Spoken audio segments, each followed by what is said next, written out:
ডিগবৈৰ বালিজান খ্ৰীষ্টান বস্তিত ভয়ংকৰ ঘটনা সংঘটিত হৈছে পাইপ ফাটি অহৰহ নিৰ্গত হৈ আছে তেল গেছ নিৰ্গত হোৱাত অঞ্চলটোত আতংকময় পৰিস্থিতিৰ সৃষ্টি হৈছে বালিজান মধ্য ইংৰাজী বিদ্যালয়ৰ সমীপত এই ঘটনা সংঘটিত হৈছে যিকোনো মুহূৰ্ততে ভয়ংকৰ অঘটনৰ আশংকা কৰা হৈছে অইল ইণ্ডিয়াৰ গেছ তেল পৰিবাহী পাইপ ফাটি হাহাকাৰ লাগিছে অইল কৰ্তৃপক্ষই সঠিক ব্যৱস্থা নকৰাৰ অভিযোগ উত্থাপিত কৰিছে স্থানীয় লোকসকলে এই মুহূৰ্তত দেখুৱাইছো কি এক ভয়ংকৰ দৃশ্য যিকোনো সময়তেই এক অনাকাংক্ষিত পৰিৱেশ পৰিস্থিতিৰ সূচনা হ'ব পাৰে ডিগবৈৰ বালিজানৰ দৃশ্য আমি দেখুৱাইছো আপোনালোকক বালিজানৰ খ্ৰীষ্টান বস্তিত এই ভয়ংকৰ ঘটনা পোহৰলৈ আহিছে পাইপ ফাটি অহৰহ তেল আৰু গেছ নিৰ্গত হৈ আছে বুলি জানিব পৰা গৈছে আৰু জানিব পৰা মতে এতিয়া অঞ্চলটোত আতংকময় পৰিৱেশে সৃষ্টি কৰিছে আৰু বালিজান মধ্য ইংৰাজী বিদ্যালয়ৰ সমীপৰ এই ঘটনাক লৈ কিন্তু অইল ইণ্ডিয়া কৰ্তৃপক্ষই বৰ বিশেষ গুৰুত্ব নিদিয়াৰ অভিযোগ উত্থাপিত কৰিছে স্থানীয় লোকসকলে যিকোনো সময়তে ভয়ংকৰ অঘটনৰ আশংকাত এই লোকসকল বৰ্তমান সময়ত নিশা কটাইছে অইল ইণ্ডিয়াৰ গেছ আৰু তেল পৰিবাহী পাইপ ফাটি হাহাকাৰ লাগিছে স্থানীয় লোকসকলৰ মাজত এবাৰ দৃশ্যটো আমি আকৌ এবাৰ আপোনালোকক ডাঙৰকৈ দেখুৱাবলৈ বিচাৰিছো চাওক কি ভয়ংকৰভাৱে এই তেল আৰু গেছ নিৰ্গত হৈ আছে এয়া হৈছে ডিগবৈৰ দৃশ্য ডিগবৈৰ বালিজানৰ খ্ৰীষ্টান বস্তিৰ এই ভয়াবহ দৃশ্যটো দেখুৱাইছো কিছু সময়ৰ আগৰ দৃশ্য পাইপ ফাটি এই ধৰণে অহৰহ তেল আৰু গেছ নিৰ্গত হৈ আছে যাৰ ফলত মানুহখিনিৰ মাজত হাহাকাৰ লাগিছে তেল আৰু গেছ নিৰ্গত হোৱাত অঞ্চলটোত আতংকময় পৰিস্থিতিৰ সৃষ্টি হৈছে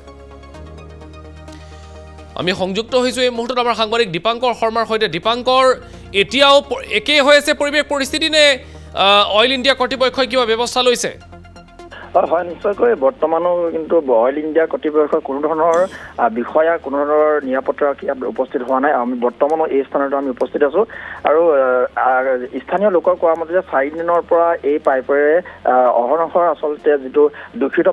পানী নিৰ্গত হৈ আছিল অইল ইণ্ডিয়া কৰ্তৃপক্ষক এই কথা জনোৱা হৈছিল অইল ইণ্ডিয়া কৰ্তৃপক্ষই কেৱল মাত্ৰ পানী ওলাই আছে বুলি গোটেই বিষয়টো আচলতে গাই দিছিল আৰু আজি সন্ধিয়া ভাগৰ পৰা কিন্তু সম্পূৰ্ণৰূপে সেই যিটো অংশ সেই অংশত পাইপ ফাট মেলি গেছ তেল যিটো কেতিয়াৰ পৰা নিৰ্গত হৈছে দীপাংকৰ কিমান সময় হ'ল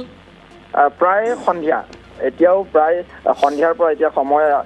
প্ৰায় 9:30 বাজিছে কিন্তু বৰ্তমান সময়লৈকে এটা উল্লেখনীয় বিষয়টো হ'ল যে অইল ইণ্ডিয়া কোনো ধৰণৰ বিষয়া কোনো ধৰণৰ কৰ্তৃপক্ষ কিন্তু বৰ্তমান সময়লৈকে উপস্থিত হোৱা নাই অইল ইণ্ডিয়া কৰ্তৃপক্ষক জনোৱা হৈছিল কেতিয়া জনোৱা হৈছিল কিমান সময় হ'ল তেওঁলোকক জনোৱা স্থানীয় লোকে কোৱা মতে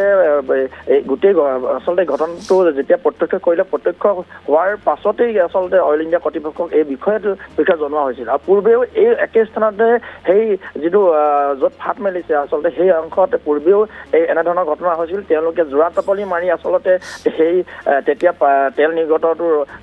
ৰখাইছিল আৰু বৰ্তমান আজি পুনৰ একেধৰণৰ ঘটনা সংঘটিত হৈছে আৰু ফলশ্ৰুতিত ইয়াৰ স্থানীয় যিসকল লোক আছে আচলতে এক আতংকময় পৰিস্থিতিৰ সৃষ্টি হৈ পৰিছে আৰু দিনৰ ভাগত যদি এনেধৰণৰ ঘটনা চলি থাকে ইয়াৰ কাষতে নাতিৰ প্ৰায় 100 মিটাৰ দূৰত এখন বালিজান মধ্য ইংৰাজী বিদ্যালয় আছে তাৰ স্থানীয় যিসকল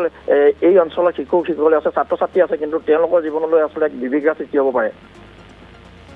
আপুনি খবৰ ৰাখক দীপাংকৰ আমি পৰৱৰ্তী সময়ত পুনৰ আপোনাৰ ওচৰলৈ যাম কাৰণ মানুহখিনিৰ মাজত আতংকময় পৰিৱেশ পৰিস্থিতিৰ সৃষ্টি হৈছে কিন্তু এতিয়ালৈকে অইল ইণ্ডিয়া কৰ্তৃপক্ষ ঘটনাস্থলীত উপস্থিত হোৱা নাই যোৱা বছৰ এনেকুৱা দিনতে পুৰা হৈছিলে আজি কেইবা 3 দিনমান তেল ওলাই আছে আমি খবৰ দিছোঁ তেওঁলোকে আহি ক'লে যে এইটো পানী হয় একো নহয় বুলি গুচি গ'ল আজি পুৰা ৰাস্তাত বাগৰি গৈছে আপোনাৰ ঘৰ ওচৰতে মোৰ ওচৰতে যোৱাবাৰ আমি ইয়াতে ৰখি আছোঁ যোৱাবাৰ ৰাতি মানুহ থাকিলে হয় এবাৰ ৰখিয়ে আছোঁ আমি পানী পাইছোঁ অইল কৰ্তৃপক্ষই কোনো ধৰণৰ ব্যৱস্থা লোৱা নাই লয় যোৱাবাৰ আহিলে যে এইটো চোৰাং বুলি কৈছিলে কিন্তু চোৰাং নহয় নিজে এইটো পাইপ ফাটি তেজ ওলাইছে কিমান দেৰি হ'ল এতিয়ালৈকে এইটো ফাটি ওলাই আজি খেতি 4 দিন হৈ গ'ল এতিয়ালৈকে কোনো ব্যৱস্থা লোৱা নাই প্ৰথমতে পানী ওলাইছিলে বাৰু তাতে চাব পাৰে আপোনালোকে পুৰা পানী বাগৰি আছে এতিয়া আজি অথনিৰ পৰা মই চালোহি ইমান ধোঁৱা বলিছে কি কাৰণে তেতিয়া চাইছোঁ পুৰা ধোঁৱা আৰু ৰাস্তা দেখি বাগৰি গৈ আছে ইয়াত আগতে এই ঠাইতে পাইপ ফুটি তেল নিৰ্গত হৈছিলে আজি পুনৰ নিৰ্গত হৈ আছে হয়তো ইয়াৰ অইল ইণ্ডিয়া যিসকল তেওঁলোকৰ কৰ্মচাৰী বা ঊৰ্ধ্বতম কৰ্তৃপক্ষ আছে তেওঁলোকৰ গাফিলতিৰ কাৰণে হৈছে নহ'লে বাৰে বাৰে এই একে ঠাইতে এনেদৰে তেল নিৰ্গত হয় মানে জনসাধাৰণৰ কাৰণে সংকেত আহিছে যিহেতু ইয়াত যদি কেনেবাকৈ জুই লাগে দ্বিতীয় বাগজান হ'বলৈ বেছি সময় নালাগিব গতিকে আমি আহ্বান জনাইছোঁ অইল ইণ্ডিয়া কৰ্তৃপক্ষ তেওঁলোকৰ সুৰক্ষা বাহিনীসকলে অতি শীঘ্ৰে যাতে এই যে তেল নিৰ্গত আছে এইটো বন্ধ কৰি এই অঞ্চলটো যাতে সুৰক্ষা প্ৰদান কৰে নহ'লে কিন্তু দেখিব যেনেদৰে তেল নিৰ্গত হৈছে কোনো দুষ্ট চক্ৰই যদি কেনেবাকৈ ইয়াত জুই লগাই দিবলৈ হয় বা কেনেবাকৈ যদি জুই লাগিবলৈ হয় তেতিয়াহ'লে দ্বিতীয় বাগজানৰ হোৱাৰ পৰা এইটো কোনো বচাব নকয় দেখিছে কাষতে নিচেই কাষতে এখন বিদ্যালয় আছে তথাপি আমি এটাই অনুমান কৰিছোঁ যে অইল ইণ্ডিয়া কৰ্তৃপক্ষ বা সুৰক্ষা বাহিনীয়ে তেওঁলোকে এই ঘটনাটো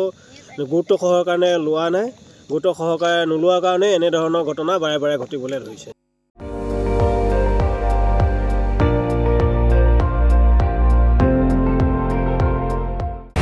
আপুনি চাই আছে ND24